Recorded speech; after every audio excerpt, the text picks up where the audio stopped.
It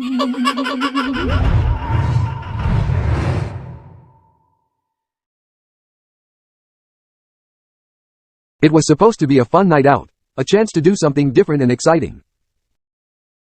Jake, Mia, Ryan, and Zoe had heard about the old asylum that was abandoned for decades, and they wanted to see it for themselves.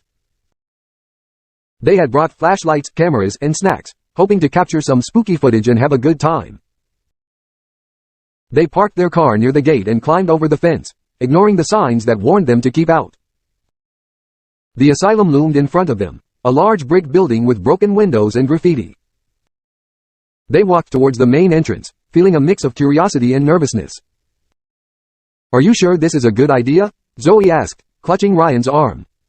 "Come on, don't be a chicken," Ryan teased. "It's just an old building. What's the worst that could happen?" "Maybe we'll find some ghosts," Mia joked. "Or some crazy killers. Or some rats," Jake added. "I hate rats." They reached the door and pushed it open, revealing a dark hallway. They turned on their flashlights and stepped inside, looking around. The place was a mess. There were papers, furniture, and debris scattered everywhere. The walls were peeling and stained with mold. The air was stale and smelled of decay. They walked along the hallway, checking out the rooms on both sides. They saw offices, classrooms, dormitories, and bathrooms.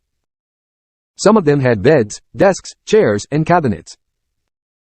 Others were empty or filled with junk. They took pictures and videos of everything they saw, commenting on how creepy and cool it was. "This place is awesome," Jake said. "I bet we'll find some cool stuff here." "Like what?" Mia asked. "I don't know. Maybe some old records or files. Maybe some clues about what happened here." "What did happen here?" Zoe asked. "I heard that this place was shut down in the 70s because of some scandal," Ryan said. "Something about abuse and neglect of the patients." "Really?" Mia said. "That's horrible." "Yeah, it is," Ryan said. "But it also makes it more interesting." They continued to explore the asylum, going deeper into the building. They found a cafeteria, a kitchen, a laundry room, and a chapel. They also found a library, a gymnasium, and a theater. They were having fun, laughing and joking with each other. They didn't notice that the atmosphere was changing. They didn't notice that the temperature was dropping. They didn't notice that the noises were getting louder. They didn't notice that they were being watched. Until it was too late.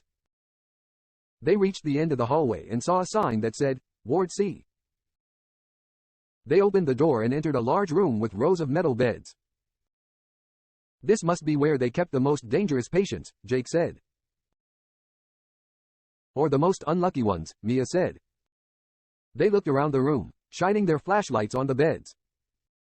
Some of them had mattresses, sheets, and pillows. Others had straps, wires, and electrodes. They saw stains of blood and other fluids on the beds and on the floor.